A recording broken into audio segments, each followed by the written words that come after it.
Semoga Allah Subhanahu wa taala berkenan menerima seluruh rangkaian amal ibadah yang kita tunaikan sampai dengan detik ini. Teman-teman, di antara keutamaan dan keistimewaan Ramadan seperti pernah kita ulas adalah bulan yang menghadirkan limpahan kesempatan untuk bermunajat kepada Allah Subhanahu wa taala.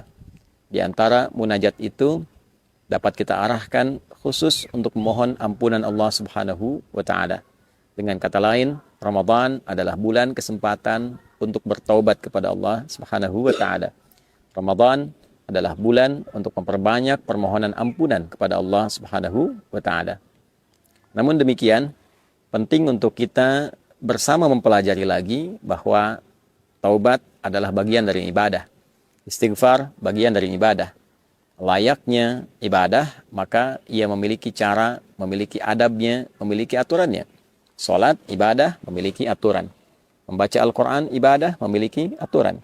Berdoa, ibadah, memiliki aturan. Maka taubat pun ketika digolongkan pada ibadah, ia memiliki adab, memiliki cara, memiliki aturan.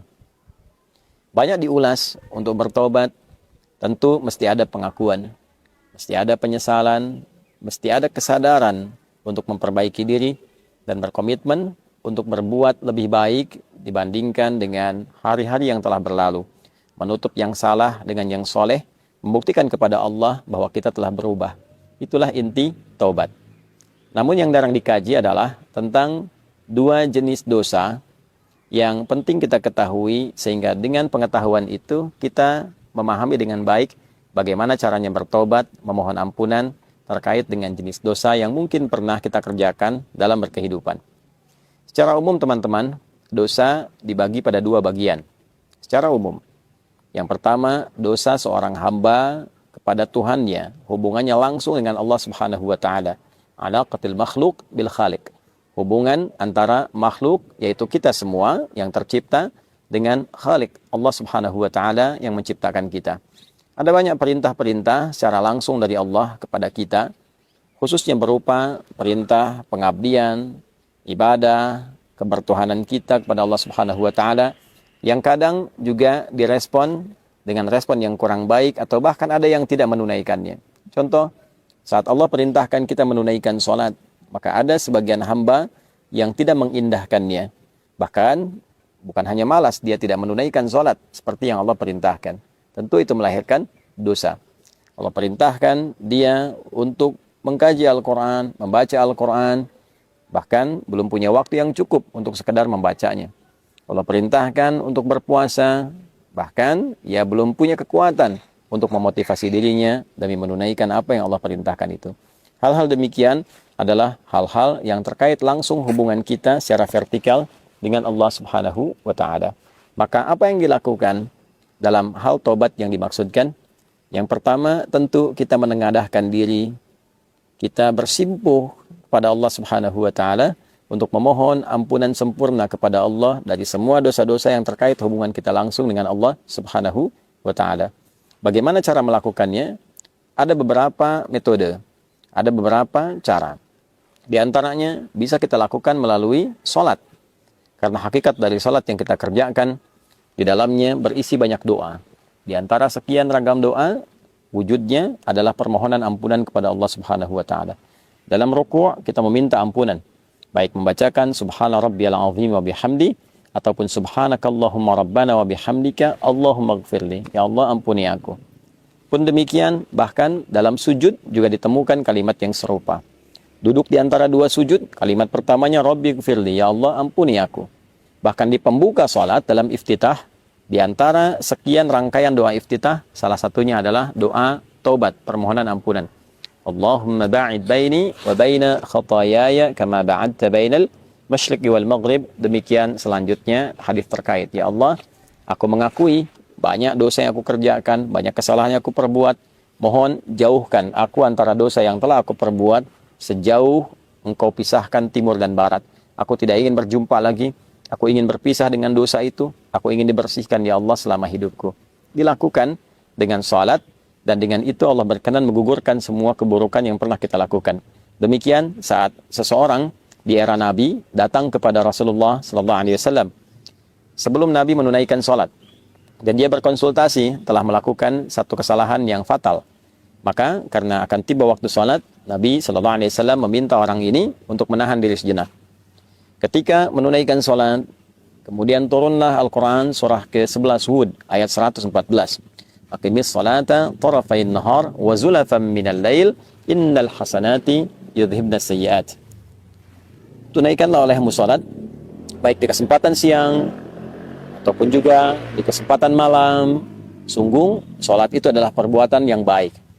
Sholat-sholat yang kau kerjakan, subuhkah, zuhurkah, asar, maghrib sampai isya, bahkan sholat-sholat sunnah itu adalah hal yang baik, bernilai pahala dan berpotensi menggugurkan dosa. Hal yang baik, bernilai pahala, berpotensi menggugurkan dosa, disebut dengan hasanah. Jamaknya disebut dengan hasanat. Lawannya sayyiat. Maka hasanah itu akan menggugurkan sayyiat. Hasanah yang soleh bisa menutup yang salah. Maka Allah tegaskan, innal hasanati, sungguh kebaikan-kebaikan bernilai pahala itu, yudhibnas sayyiat, itu akan menggugurkan, menghilangkan segala bentuk keburukan-keburukan. Maka setelah Nabi menunaikan sholat dan tuntas, orang ini berkonsultasi lagi, bagaimana dengan status kesalahan saya Rasulullah?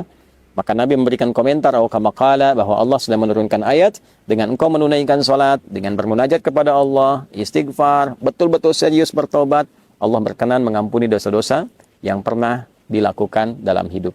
Maka inilah salah satu fungsi salat. Fungsi salat bermakna taubat. Jadi bukan sekedar hajat. Wasta'inu bis-sabri was-shalah. Kalau Anda punya persoalan, minta tolong kepada Allah, sabar terima, lalu menunaikan salat. Maka dalam salat kita meminta kepada Allah pertolongan. Itulah hajat. Karena itu dikenal salat adalah hajat. Tapi salat juga punya fungsi atau makna taubat. Kita mohon ampunan kepada Allah.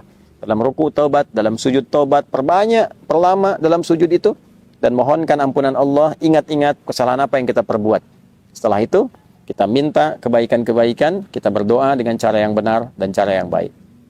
Skema di luar sholat bisa dilakukan dengan bermunajat, mengangkat tangan, menyatukan kedua tangan, mempertemukan dua garis, mensejajarkan dengan dada, memohon kepada Allah, dan cari doa-doa spesifik sesuai dengan kesalahan yang mungkin kita pernah perbuat. Bila ada yang pernah bertindak yang fatal, sampai dosa, mohon maaf, menghilangkan misalnya nyawa orang lain, ada zikirnya ditemukan dalam Al-Quran. Rabbi inni zalamtu nafsi. Ya Allah, aku telah berbuat salah pada diriku sendiri. Faghfirli, maka mohon ampuni aku ya Allah. Aku menyadari aku salah, tapi aku juga memahami Engkau Maha Pengampun atas semua kesalahan yang pernah diperbuat oleh hambamu. Maka Allah menjawab, faghfaralah. Maka Allah berkenan mengampuni dosa yang pernah ia perbuat. Itu adalah sanad atau ijazah doa yang bersumber atau berasal dari Nabi Musa alaihissalam. Ketika terjadi peristiwa yang tidak disengaja, Nabi Musa mengingatkan dengan menampar, tapi kekuatan yang diterima oleh pemuda yang kena tamparan itu menyebabkan dia meninggal. Maka refleks Nabi Musa kemudian memohon ampunan kepada Allah Subhanahu wa taala, ya karena ketidaksengajaannya, bukan dimaksudkan untuk menghilangkan nyawa atau dimaksudkan melukai orang lain. Maka yang paling penting bagi kita adalah ada sanad doa di dalamnya. Seorang Nabi, Rasul punya sifat maksum, dijaga oleh Allah. Dijaga, diperbaiki, diluruskan. Tentu ketika diizinkan perbuatan itu terjadi, salah satunya adalah untuk melestarikan doa bagi hamba yang bukan Nabi, bukan Rasul, dan melakukan kesalahan yang serupa. Ada lagi dosa-dosa yang cukup luar biasa fatalnya. Apakah terkait dengan 7 dosa besar misalnya? Ya, di dalamnya ada kemusyrikan, ada perzinaan, ada pembunuhan, dan lain sebagainya. Maka kita bisa temukan di Quran surah ke-39 misalnya, di ayat ke-53. Qul ya ibadiyalladzina asrafu ala anfusihim la taqnatu min rahmatillah. Duhai hamba-hambaku, Muhammad SAW viralkan, sampaikan kepada hamba-hambaku yang merasa dosanya begitu berlimpah, banyak, sampai akan menyimpulkan, ya Allah ini kayaknya udah nggak mungkin diampuni. Kata Allah, jangan bicara begitu. Sepanjang kau masih hidup, nyawamu belum sampai di kerongkongan, jangan putus asa dari kasih sayang dan rahmatku. Ya, jangan putus asa. Allah menyampaikan, jangan putus asa. Karena yang putus asa itu cuma setan. Ya, sepanjang kita masih hidup, selalu ada peluang. Jangan pernah dengarkan vonis manusia. Allah yang memutuskan, Allah yang memberikan solusi. Innallaha yaghfiru dzunuba jami'a. Allah menegaskan, aku ampuni semua dosamu kalau engkau mau datang serius bertobat. Ya. Dan ada juga zikir umum yang digambarkan dari beragam kesalahan, apa yang pernah kita perbuat, khususnya terkait dengan pelanggaran terhadap perintah Allah Subhanahu wa taala. Misal, pelanggaran-pelanggaran umum yang tadi disampaikan atau aspek lainnya. Maka zikir Nabi Adam bisa kita gunakan, yang dilestarikan oleh Nabi Muhammad, diajarkan pada kita, Rabbana zalamna anfusana wa illam taghfir lana wa tarhamna lanakunanna minal khasirin. Demikian ditegaskan di surah Al-A'raf itu. Itu diantara sekian yang bisa kita uraikan, bisa kita bacakan, guna setidaknya harapan untuk menghilangkan dan juga menghapuskan kesalahan yang kita perbuat dengan seizin Allah Subhanahu wa taala. Namun demikian, ada dosa-dosa pula yang terkait dengan sifat adamiyah, hablu minan nas, al-bu'dal insanil ijtimai, aspek sosial. Ya, dengan teman, pernah menfitnah, pernah bikin hoax, ya, utang yang belum dibayar, ya tidak melahirkan dosa. Tapi ketika kadang-kadang berutang mudah, membayar utang tidak mudah, ya. Nah, seringkali ada provokasi dari setan dan itu diambil, justru terbalik. Alih-alih memberikan kemudahan kepada pemberi utang untuk membayar walau dengan mencicil, nah ini kadang-kadang muncul setan memprovokasi, malah membicarakan pemberi utang sendiri, atau menyebarkan kekurangannya, atau bahkan bersikap hal yang tidak baik. Ya, dia telah memberikan dengan sangat mudah, tapi ketika diminta justru yang keluar misalnya kata-kata kasar, ya, tidak dibayarkan, dalam saat yang sama justru menyebarkan aib atau membuat informasi yang salah, yang keliru, sehingga dengan tujuan ingin menutupi kesalahan yang pernah diperbuat. Ini sifat dosa adami, ya, dosa yang terkait dengan sifat kemanusiaan secara sosial. Artinya fitnah, artinya hoax, artinya sifat mencela, merendahkan orang lain. Maka cara tobatnya tidak hanya dicukupkan dengan minta ampun kepada Allah, tapi diharuskan meminta maaf kepada orang yang terzalimi. Ya, jika orang itu mengabaikan, maka ditutup hubungan kita dengan dia. Yang dimaksudkan begini, semisal ada orang mencela kita, lantas kita mengabaikan itu, kita biarkan, kita abaikan, ya, kita mintakan kepada Allah solusi kebaikan, saya tidak ingin menanggapi. Maka kita yang dicela itu oleh Allah akan ditutup hubungannya dengan orang tadi dalam hal memikirkan dia, dibuat seakan-akan tidak ada masalah. Tapi orang yang mencela tadi, ya, sebelum dia minta maaf kepada orang yang dicela, maka tetap akan tergantung keadaan taubatnya, tetap tergantung keadaan permohonan ampunannya kepada Allah sebelum dia meminta maaf kepada orang yang telah dicelanya itu. Nah, karena itu di bulan Ramadan, bulan baik, bulan permohonan ampunan, bulan taubat, kita mesti memahami skema ini. Tidak cukup dengan kita mengatakan, ya Allah ampuni saya, pada bagian yang kedua ini lantas selesai. Hubungan dia dengan Allah selesai, tapi dengan orang itu belum selesai. Ya, bagaimana faktor belum selesainya?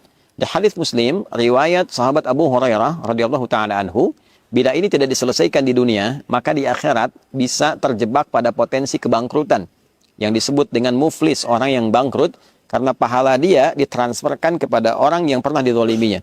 Tu'khadhu hadza min hasanati wa hadza min hasanatihi. Dia berbuat salat, lantas dia mencela orang lain, maka pahala salatnya diberikan kepada orang yang dicela itu. Demikian selanjutnya, sampai tiba ada yang fa'in faniyat hasanatu, habis modal kebaikannya, tersisa keburukannya. Misal, pahala salat habis, baca Quran habis, tersisa pahala bikin hoax, ya, tentang orang lain. Maka dosa orang yang dihoaxkan itu dibicarakan, diturunkan martabatnya, diambil dosanya, ditimpakan kepada pembuat hoax itu. Faturiha finnar, maka dicucilah dulu dia di neraka dari keburukan-keburukan yang pernah ia kerjakan itu. Maka dari itu teman-teman sekalian, penting bagi kita untuk saling memaafkan, untuk juga memotivasi diri mau meminta maaf. Untuk memaafkan itu sesuatu yang rasanya tidak terlampau sulit. Namun untuk meminta maaf, hal itulah yang kadang-kadang jarang disadari pentingnya untuk dilakukan, karena banyak hambatan yang setan hadirkan dan tidak menginginkan hamba kembali menjadi baik. Untuk itu, saya ingin mengingatkan pada diri pribadi dengan menyampaikan sebesar-besarnya. Yang pertama, mohon ampun pada Allah Subhanahu wa taala. Yang kedua, meminta maaf pada teman-teman semua dimanapun berada yang boleh jadi dalam setiap tindakan, perilaku, tutur kata berpotensi menyakiti, melukai, atau juga menghadirkan hal yang kurang berkesan dan berkenan. Mohon dimaafkan, mohon sebesar-besarnya diberikan pengertian, dan semoga Allah Subhanahu wa taala mengampuni dosa-dosa kita semuanya. Allahumma taqabbal minna innaka antas sami'ul alim wa tub 'alaina innaka antat tawwabur rahim.